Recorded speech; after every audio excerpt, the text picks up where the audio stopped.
So, our main story. The deal is done. The focus now returns to the UK. Cabinet ministers will be free to campaign whichever way they see fit once the referendum date is set, which we understand is going to be a bit later today. But even before the Prime Minister left Brussels in the middle of the night, there was no denying campaigning had really already started, with his critics arguing the concessions he secured just don't go far enough. We're joined now in the studio by UKIP's Deputy Leader, Paul Nuttall.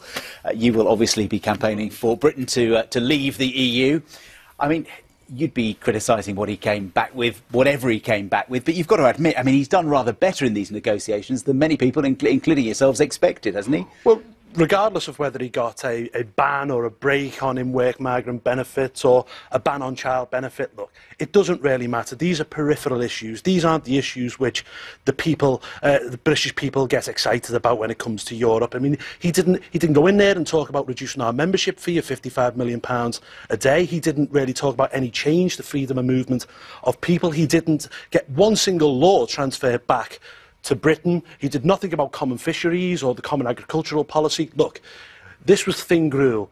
It was a very narrow renegotiation, and he didn't even get what he wanted there.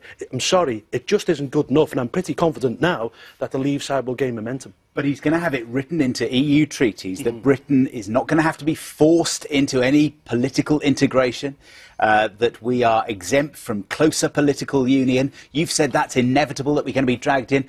That takes some wind out of your sails, doesn't it? Well, let me tell you this, and this is something which wasn't spoken about last night.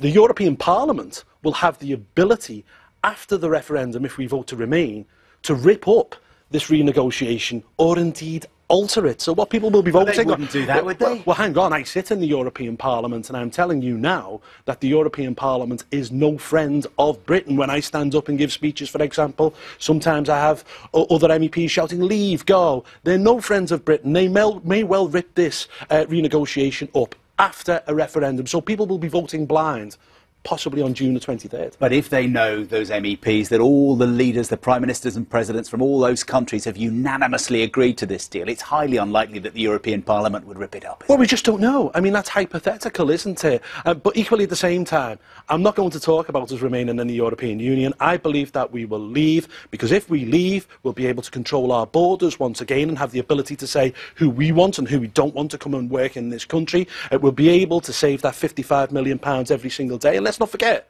over half our laws are now made in Brussels, not by elected MEPs, but by a European Commission that meets in secret. That is un-British, it's undemocratic, and I don't think the British people will stand for it. You are campaigning already, but let's talk about your campaign, the Leave campaign, because it's confusing, isn't it? All these different groups, all these different lobbying organisations. You've got to get your act together now. It could be just a few months away. I mean, who's going to lead it? Who's going to be in it? What's it going to be called? I mean, you've got a lot of work to do. Well, of course, I mean, there's been problems in the past. No one can deny that. It's now time for us to put our differences aside, do away with personalities, because you know what? The future of this country is worth more than that. And there's an organisation out there called Grassroots Out.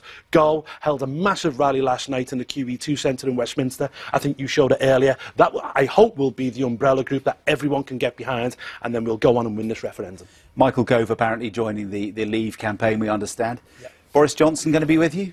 Boris seems to flirt a lot and make nice noises. I think, in the end, if Boris does join, it will be a great benefit for us in this campaign. Come on, Boris, you know, put your country before your career, get off the fence and come and join the Leave campaign. You're smiling there about a referendum maybe in June, but you're going to lose a bit of money in this, aren't you? Just explain. Well, I have a bet on with Nigel Farage at the moment. I predicted that it would be next March. He predicted it would be this June. Unfortunately, I think he's going to win, and it's going to cost me a bit of money. Oh, Paul Nuttall, thank you very much indeed.